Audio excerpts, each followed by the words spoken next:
संचालिका अनुजा यादव रायगड तडाखा न्यूज मध्ये आपले स्वागत करीत आहे। सकल मराठा समाजाला आरक्षण मिळावे यासाठी सातत्याने संघर्ष करणारे संघर्ष योद्धा जरांगे पाटील यांची जाहीर सभा स्वराज्याची राजधानी असलेल्या जिल्ह्यातील खोपोली येथे होत असल्याने या जाहीर सभेला लाखो संख्येने सकल मराठा समाजाने उपस्थित राहण्याचे आवाहन तसेच सभेचे नियोजन याबाबत सविस्तर माहिती देण्यासाठी पत्रकार सभा घेण्यात आली। स्वराज्याची राजधानी रायगड जिल्ह्यात आणि खालापूर तालुक्यातील खोपोली शहरामध्ये ऐतिहासिक सभा मराठा समाज योद्धा मनोज जरांगे पाटील साहेब यांची 20 तारीख 20/11/2023 रोजी या खोपोली शहरात भव्य असं क्रीडांगण DP रोडचं त्या ठिकाणी सभा होणार आहे। आणि या सभेसाठी आपल्या माध्यमातून माझ्या सकल मराठा समाज बांधवांना आवाहन करण्यासाठी आपण सर्वांनी आत्तापर्यंत जे आम्हाला सहकार्य केलं त्या माध्यमातून आपण पुढं देखील जी महाराष्ट्रामध्ये अनेक 58 मोर्चे होऊन गेले, आंदोलनं होऊन गेली, परंतु ती मोठ्या भावाच्या भूमिकेमध्ये असलेला आमचा हा समाज अतिशय शिस्तप्रिय अशा मोर्चे असतील, आंदोलनं असतील आणि सभा असतील, शिवाजी पार्क जसा आत्तापर्यंत भरला गेला होता, परंतु आमचे शिवश्री मनोज जरांगे पाटील साहेब यांनी आंतरवेद सराटी या ठिकाणी जे उपोषण चालू होतं त्या ठिकाणी जवळजवळ 2 कोटीची सभा घेऊन त्या सकल मराठा समाज बांधवाची ताकद त्या महाराष्ट्राला नव्हे तर देशाला दाखवून दिली। आणि अशाच ह्या मराठा आरक्षण योद्धा मनोज जरांगे पाटील साहेब यांची शक्तीने ताकद वाढवण्यासाठी आम्ही देखील रायगड जिल्ह्याच्या वतीने त्यांना पाठिंबा देण्यासाठी संपूर्ण रायगड जिल्ह्यामध्ये आम्ही कॅन्डल मार्चचं आयोजन केलं गेलं। संपूर्ण त्या ठिकाणी तालुक्या ठिकाणी उपोषणं केली गेली, परंतु त्यांनी जेव्हा आदेश दिला ते उपोषण स्थगित केलं त्यानंतर त्यांनी जो अल्टिमेटम 24 डिसेंबरचा दिलेला आहे, तत्पूर्वी त्यांनी ज्या महाराष्ट्रामध्ये सभा घेण्याचं ठरवलं आणि त्यांच्या माध्यमातून ही सभा जी ऐतिहासिक सभा या स्वराज्याच्या राजधानीमध्ये रायगड जिल्ह्याची सभा ही खोपोली शहरात होते। आणि म्हणून संपूर्ण सकल मराठा समाज संपूर्ण आनंदित झालेला आहे। आणि या शहरामध्ये सभा होत असल्यामुळं हे जे काय आज ज्या ठिकाणी आमचे समन्वयक या ठिकाणी आलेत रायगड जिल्ह्याचे, त्यांच्या वतीने आम्ही आपल्या माध्यमातून आव्हान करतो आहे की ऐतिहासिक होणार आहे, की लाखोच्या घरामध्ये होणार आहे।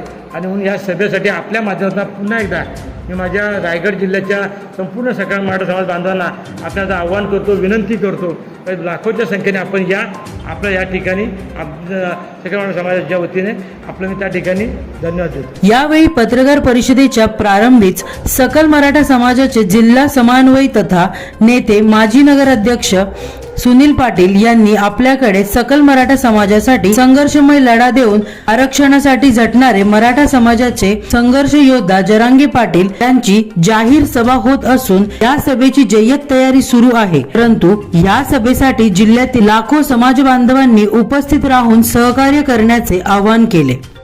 बऱ्याच वर्षापासून आरक्षणाचा लढा जो चालू आहे, गेली 40 वर्ष चालू आहे, अन्याय खूप वर्ष लोक सहन करत आलेली आहे आणि या अन्यायाला वाचा फुटणं कुठंतरी गरजेचं आहे। म्हणजे आज प्रत्येकाच्या घरातला मुलगा हा शिक्षण घेतोय, आज एखाद्याची पिढी गेले, आपल्या तर पिढ्या गेलेल्या आहेत, पण पुढच्या पिढ्या येणार आहेत आणि येणाऱ्या प्रत्येकाच्या घरात मूल जन्माला येणार आहे।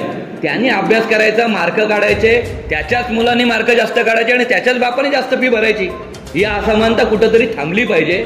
ही जी धग लागलेली आहे, मी आभारी आणि अभिनंदनही मनोज जरांगे पाटील साहेबांचा आम्ही यासाठी करतो की हा वणवा जो पेटवलेला आहे ना, या वणव्याची खरी धग ही राजकारण्यांच्या बुडाला लागणं गरजेचं आहे। त्यांना ही दाहकता कळली पाहिजे की का लाखो लोक रस्त्यावर येतात, आपण सभा लावल्यानंतर गाड्या पाठवल्या जातात, माणसं येत नाहीत, पण बिना पैशाची लोक का रस्त्यावर येतात याची दाहकता कळली नाही तिथपर्यंत लोकांची मनात जे चाललेलं आहे त्यांना कळणार नाही।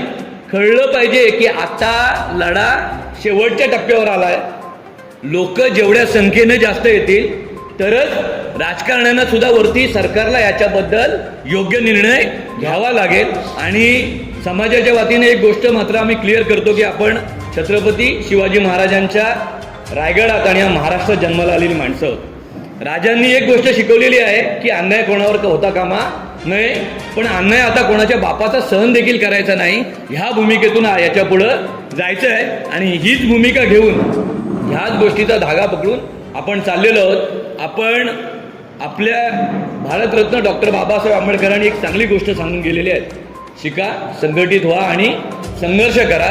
आणि तोच हा संघर्ष आहे, हा संघटित होऊन केलेला हा संघर्ष आहे. आणि संघर्ष केल्याशिवाय काही मिळत नाही हे कळल्यामुळंच संघर्ष योद्धा मनोज जरांगे पाटील साहेबांना आपण रायगडात आणतो. महाराष्ट्रात सभा होतात म्हणून एक सभा आपण घेतली पाहिजे म्हणून नाही, इथल्या भूमीतल्या माणसांनी ही गोष्ट कळणं गरजेची आहे की हे कशासाठी होतंय.